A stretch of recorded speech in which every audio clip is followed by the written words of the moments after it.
ወወልድ ወመንፈስ ቅዱስ አሐዱ አምላክ አሜን።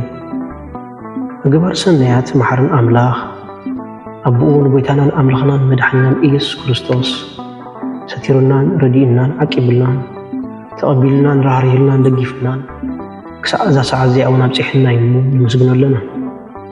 ሕጂ እውን ንዕኡ በዛ ቅድስቲ ዕለት እዚኣን ብኩሉ ዘመን ሂወትናን ፍጹም ሰላም ክዕቅበና ንኩሉ ዝመልኽ እግዚኣብሔር ኣምላክ ንለምኖ። ወጎይታና እግዚአብሔር ኩሉ እትመልኽ አቦን ጎይታናን አምላኽናን መድኃኒናን ኢየሱስ ክርስቶስ ባዕሊ ኩሉ ኩነታትን እንቲ ኩሉ ኩነታትን አውሽቲ ኩሉ ኩነታትን ነመስግነካ ኣለና። ስለዝሰተርካናን ዝረዳእካናን ዝዕቐብካናን ናብኻውን ስለዝተቐበልካናን ስለዝረሃርሃካልናን ዝደገፍካናን ክሳዕ እዛ ሰዓት እዚኣ እውን ስለዘብፅሐካናን ነመስግነካ ኣለና። ከምኡ መፍቀሪ ሰብ ካብቲ ሰናያትካ ንሓትን ልምና ኣለና። እዛ ቅድስቲ ዕለት እዚኣን ኣብ ኩሉ ዘመን ሂወትናን ንዓኻ ብምፍራሕ ፍጹም ሰላም ክንፍጽሙ ሃበና። ኩሉ ቅንኣት ኩሉ ፈተናን ኩሉ ግብሪ ሰይጣንን ምኽሪ ክፉኣት ሰባትን ሕቡኡን ግሁድን ዝኾነ ምልዓል ጸላእን ጎይታይ ካባይ ኣርሕቕ። ካብ ኩሉ ህዝብኻውን ኣርሕቕ። ካብዚ ቅዱስ ቦታኻውን ኣርሕቕ። ኩሉ ሰናያትን ዘደልን ነገር ዓድለና። ምኽንያቱ ንስኻ ኢኻ ተመነዕን ቅርቢትን ኩሉ ሓይሊ ጸላእን ክንረግጽ ስልጣን ዝሃብካና። ካብ ኩሉ ክፋእ ኣድሕነናን ባልሃናን እምበር ኣብ ፈተና ይትእትወና። እቲ ሓደ ወድኻ ጎይታናን ኣምላኽናን መድኃኒናን ኢየሱስ ክርስቶስ ምእንቲ ፍቕሪ ሰብ ኢሉ ብዝገበሮ ጸጋን ምሕረትን ምሳኻ ማዕረም ዝኾነ ዋሃቢ ቦቱን መንፈስ ቅዱስን ክብርን ግርማን ውዳሴን ኣምልኾን ብሕብረት ምስኡ ናትካዩ ሎምን ኩሉ ሰዓን ኣሜን። ወኣምላኽ ከምቲ ዓብዪ ምህረትካ መሓረኒ፣ ከም ብዝሕ ርህራይኻ ኣበሳይ ደምስስ፣ ካብ ኣበሳይ ኣጸቢቕካ ሕፀበኒ፣ ካብ ሓጢኣተይ እውን አንጽሐኒ። ኣነ ኣበሳይ ስለ ዝፈልጦ ሓጢኣተይ ኩሉ ግዜ ኣብ ቅድመ እዩ። ንዓኻ ነቢይንኻ ጥራይ በደልኩ፣ ኣብ ቅድሜኻ እውን እከይ ገበርኩ። ብቓላትካ ቁኑዕ ክትከውን እንተፈረድካ እውን ክትመልኽ እነሆ ብእከይ ተጸነስኩ። ኣደይካ ብሓጢኣት ወለደትኒ፣ ንስኻ ኸኣ ንዝገረድካየን ንስውር ጥበብካን ስለዝገለጽካለይ ንሓቂ ፈተኻ ብስምእዛ ትነጽገኒ እሞ ነጽህ ተሓጽበኒ እሞ ካብ በረድ ጽዕዱ ባህታን ሓጐስን ተስማዓኒ እሞ እተን ብርቁማት ዓጽምተይ ሕጐሳ ገጽካ ካብ ሓጢኣተይ ከውሎ ንብዘሎ ኣበሳይ ደምስሶ። ወኣምላኽ ጽሩይ ልቢ ፍጠረለይ፣ ቁኑዕ መንፈስካ ኸኣ ውሽጠይ ሓድስ። ካብ ቅድሚ ገጽካ ኣይትደርብየኒ፣ ቅዱስ መንፈስካ ኣይተግድፈኒ። ሓጐስ ምድሓንካ ሃበኒ፣ ዝመርሓኒ መንፈስ እውን ደግፈኒ። ሽዑ መገድኻ መገበኛታት ክምህሮም እየ፣ እቶም መናፍቓን ከዓ ናባኻ ክምለስ እዮም። ወኣምላኽ ኣምላኽ ምድሓነይ ካብ ዕዳ ደማና ግፈኒ፣ ልሳነይ እውን ብጽድቅኻ ክትሕጐስ እያ። ወጎይታዬ ኣፈይ ምስጋናኻ ክነግርሲ ክናፍረይ ክፈት። መስዋዕት ባህ የብለካኒ፣ መስዋዕት ምሕራር እውን ኣይትብህጎን ኢኻ። እቲ ብህጎ እንተትኸውን መቐርኩልካ ነይረ። መስዋዕት እግዚኣብሔር ትሑት መንፈስ እዩ። ኣምላኽ ምትሑትን ለዋህን ልብን ኣይንዕቖን እዩ። ወጎይታዬ ንጽዮን ብሓጐስካ ሰናይ ግበረላ፣ መካብያታት ኢየሩሳሌም ይነደቓ። ሽዑ ብመስዋዕት ጽድቂ ብዝሓሪ መስዋዕት ቁርባንን ባህ ክብለካ እዩ። ኣብ መሰዊእኻ እውን ኣራሑ ከቕርቡልካ እዮም። ሃሌሉያ። ስለ ቃላቱ ስም እግዚኣብሔር ኣምላክ ይኽበር ይመስገን። እግዚአብሔር አምላክ በደልናን ኃጢአትናን ከይተመልከተ በድጋሚ በቃላቱ ክንጻናና በቃላቱ ክንሃድን ክንበርትዕን ስለዝፈቀደን ስለዝፈተወን ክብርን ምስጋናን አምልኾን ውዳሴን ስግደትን ንዕኡ ንበይኒ ይግባእ። ንሱ ኣብ ተጸዋዓሉ ካብኡ ዘይትፍለ ቅድስተ ቅዱሳን ንጽሕተ ንጹሃን ኣቆራሪተ መዓት ናይ ሓዲስ ኪዳን ኩርቤል ዝኾነት ኣዴና ቅድስት ድንግል ማርያም እቲ ኣማናዊ ዝኾነ ምግቢ ህይወት እቲ ኣማናዊ ዝኾነ መስተ ህይወት ስለዝሃበትና ወዳ ጎይታናን መድኃኒናን ኢየሱስ ክርስቶስ ብዘኽብራን ብዘፍቀራን መጠን ክብሪ ምስጋናና ኣይኹና። ኩሎም መላእክት ነቢያት ሐዋርያት ጻድቃን ሰማዕታት እግዚአብሔር አምላክ ብዝሃቦም ክብሪ ማዕርግን ይኽበሩን ይመስገኑን። ዝኸበርኩም ህዝበ ክርስቲያን ከመይ ኣለኹም ከመይ ቀኒኹም? ኣሜን። ስም ትልኡልን ሕያውን ዝኾነ እግዚአብሔር አምላክና በኣና ብድኹማት ባሮቱ ይኽበር ይመስገን። ሎሚ እንዘራረቦ ኣርእስቲ ሎሚ እንመሃሮ ትምህርቲ ኣብ ግዜ ጾም ክንጽሊ ከም ዝግብኣና እዩ። ጾምን ጸሎትን ተፈላለዮም ክኸዱ ከም ዘይክእሉ ክንርዳእ እዩ። እግዚአብሔር አምላክ መንፈስ ቅዱስ ትምህርትና ይግለጸልና። ጾም ካብ ምግቢ ምቁጣብ ንላዕሊ ንጽህና ልቢ ምስሓል ነፍሲ ምንቃሕ ምስ እግዚአብሔር አምላክ ዘለና ጥቡቕ ሕብረትን ዘእንፍት እዩ። ኣብዚ ቅዱሳት መዓልታት እዚ ስጋና ብጥሜት እኳ ድኹም ኮይኑ እንተተሰማዓና ኣብዚ እዋን እዚ እውን ብጸሎት ናብ ኣምላኽ ክንቀውም ይግባአና።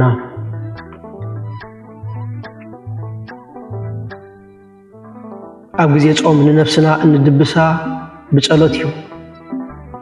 ንነፍስና ባህ እነብላ ብጸሎት እዩ። ጾምና ኣብ ቅድሚ እግዚአብሔር ኣምላክ ባህ ዘብል መስዋዕት ጌርና ክነቕርብ ንሓስብ እንተኾይና ብጸሎት ዝተሰነየ ክኸውን ይግብኦ። ኩሉ ትገብርዎ እወ ብስም እግዚአብሔር ኣምላክ ክኸውን ከም ዝግብኦ ኢሉ ከም ዝምህረና መጽሓፍ ቅዱስ ኩሉ ንገብሮ ብጸሎት ክኸውን ይግባእ። ስሙ ብምጽዋዕ ክብሩ ልዕል ልዕል ብምባል ኩሉ ግዜ ንጸሎት ክንነቅሕ ይግባአና።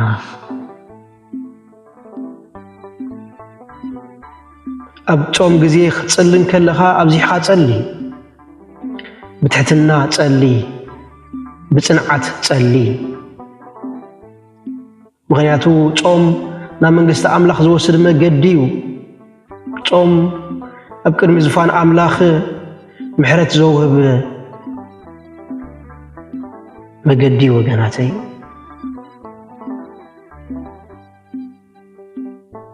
ኣብ ግዜ ጾም ኣእምሮኻ ናብ ስጋዊ ሓሳባት ክዕንድር ኣብ ባሕሪ ናይ ሓሳባት ናይ ስጋዊ ሓሳባት ውቅያኖስ ክሕንብስ ኣይትፍቀደሉ።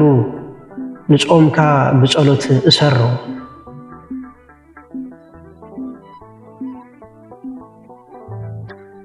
ጾምካ መልሓስካ ክግራሕ ይግብኦ። መልሓስካ ከንቱ ልፍለፋ ከንቱ ክትዕ ዘይኮነስ ናይ እግዚአብሔር ኣምላክ ቃላት ከድምፃ ይግብአን። ካብ ከንቱ ዘረባን ስራሕን ኣልቦ ቃላትን ሕሜትን ክትርሕቕ ይግባእካ። ጾምካ ዓይንትኻ እውን ከይተረፋ ተሳተፍቲ ናይ ጾም ክትገብረን ይግባእካ። ካብ ሓላፍን ኮንትን ዝኾነ ነገር ናይ ዝዓለም ካብ ምርኣይ ነተን ቅዱሳት ኣዒንትኻ ክትኽልክለን ይግባእካ።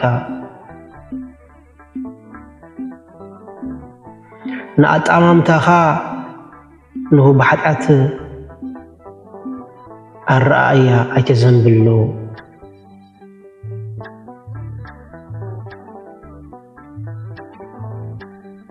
ጾምካ ብጸሎት ካብ ቁጥዕን ቅንኣትን ትዕቢትን እለዮ።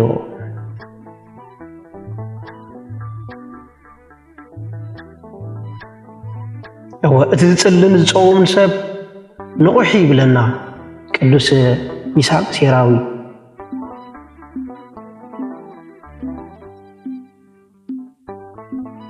እንሆ መንፈስ ቅዱስ ኣብ ልቡ ይነድድ ክጽልን ክጸውምን ከሎ ኣዝዩ ይስሓል፣ ኣዝዩ ናብ ኣምላኽ ዝቐረበ ይኸውን። ኣጋንንቲ ካብኡ ብሽሕ ኪሎ ሜትራት ይሃድሙ። ኩሉ ኣረጊት ሰብነት ካብኡ ርሒቑ ሓድሽ ሰብነት ይሕዝ። ስለዚ ኣብ ግዜ ጾምና ብጸሎት ዝተሰነየ ክኾን ይግብኦ።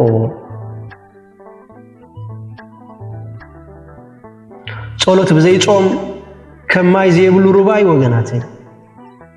ሩባ ኮይኑ ማይ ተዘይብሉ ትርጉም የብሉን። ስለዚ ጸሎት ብዘይ ጾም ከም ማይ ዘይብሉ ሩባ እዩ። ጾምን ጸሎትን ብሓደ ኸይድን ከሎ ግን ሓያል ኣጽዋር ጽድቂ ወገናተይ። ብሓባር ክኸይድን ከሎ ዋልታ አንጻር ፈተና መገዲ መለኮታዊ ምሕረት ኮይኑ ናብታ እንናፍቓ ሰማያዊት ኢየሩሳሌም የሰጋግረና። ኣብዚ ናይ ጾም ግዜ ኣካላትካ ድኹም ኮይኑ እንተተሰሚዒካ ወይ ኣእምሮኻ ብሓሳብ እንተኸብለለ ተስፋ ይትቑረጽ። ነብሲ ወከፍ ቃልሲ ከም ጸሎት ኣቕርቦ። ጸሎት ማለት ማጂክ ማለት ኣይኮነን። ጸሎት ማለት ቃልሲ ወገነይ። ነቲ ኣብ ግዜ ጸሎት ዝመጸካ ፈተናታት፣ ነቲ ኣብ ግዜ ጸሎት ዝመጸካ ሓሳባት ብብዝሒ ምጽላይ ምስዓር ወገነይ። ገለገለ ሰባት ጸሎት ማጂክ ዝመስሎም ኣሎ ሽዑን ሽዑ ጸሊና ሽዑን ሽዑ ክግበረልና ንደሊ ሰባት አለ ግን ጸሎት ውግእ እዩ መንፈሳዊ ውግእ ወገነይ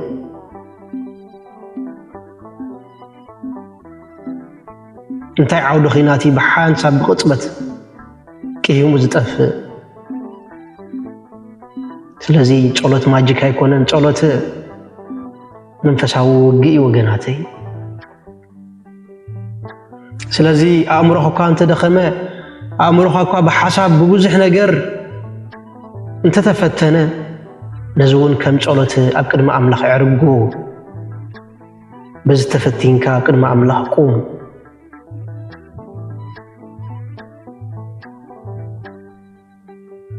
ኣብዚ ሰዓት እዚ ድማ ጎይታይ ኣብ ድኻመይ ሓይልኻ ይብራህ ብምባል ሓይሊ ከም ዘይብልና ብርትዕ ከም ዘይብልና ብምእማን እቲ ውግእ ናይ እግዚአብሔር ኣምላክ ምዃኑ እቲ ውግእ ናይ ሰራዊት ጎይታ ምዃኑ ክንእመን ይግባአና ከምቲ ነቢይ እግዚአብሔር ቅዱስ ዳዊት ምስ ጎይላድ ክበኣስ እንከሎ ንስኻ ብወንጭፍን ብደርዕን ትመጽእ ኣለኻ ኣነ ግና በቲ ህያው ዝኾነ እግዚአብሔር ኣምላክ መጽእካ ኣለኹ እዚ ውግእ እዚ ናተይ ዘይኮነስ ናይ እግዚአብሔር ብምባል ዝተዋግአ ኣብ ግዜ ጸሎትናን ጾምናን ድማ ንዲያብሎስ እቲ ውግእ እቲ ኹይናት ናይ እግዚአብሔር ኣምላክ ምዃኑ ኣሚንና ክንዋጋእ ይግባአና ስለዚ ጎይታይ ኣብ ድኻመይ ሓይልኻ ይብራህ ኣብ ጥሜተይ ጸጋኻ ይዕግበኒ ኣብ ምዝምባለይ መንፈስካ ይምርሓኒ ብምባል ነዞም ኣብ ግዜ ጸሎትን ጾምን ዝመጹና ፈተነታት ክንስዕሮም ንኽእል ኢና ክትጸሊ ከለኻ ግን ተጠንቀቕ ንገዛእ ርእስኻ ጥራይ ኣይትጸሊ ብዘላ ዓለም ጸሊ ነቶም ዝሳቆዩ ጸሊ ስለቶም ዝጠፉ ስለቶም ዓቕሎም ዝጸበቦም ጸሊ ስለ ሕሙማት ጸሊ ስለ ውጽዓት ጸሊ እዚኦም ኩላቶም ኣካላት ክርስቶስ ስለዝኾኑ ንኣካላት ክርስቶስ ብዘይምርሳዕ ምንቲ ህዝቢ ዝዓለም ጸሊ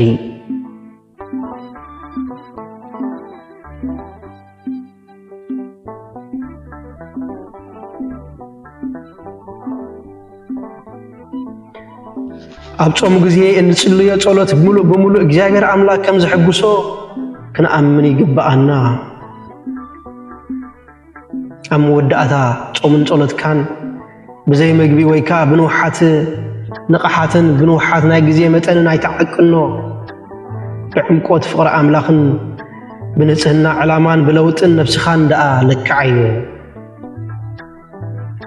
ዓለምን ድርሒት ክትመልሰካ ምስ ትፍትን ሰብ ካብ ኣፍ ኣምላኽ ብዝወፅእ ቃል ደኣምበር ብንጌራ ጥራይ ኣይነብርኒ ብዝብል ቃል ክርስቶስ ሰዓራ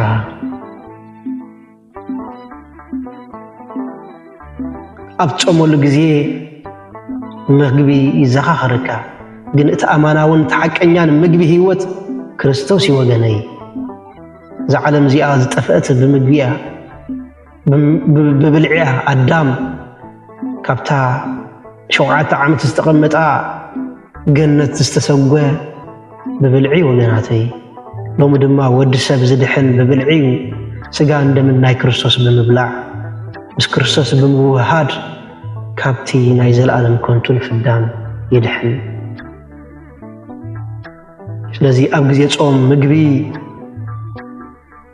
ምስ ደስ ምዝብለካ ኣብ ግዜ ጾም ምግቢ ምስ ዝህርፈካ ተኣማናዊ ምግቢ ህይወት ክርስቶስ ምዃኑ ዘክር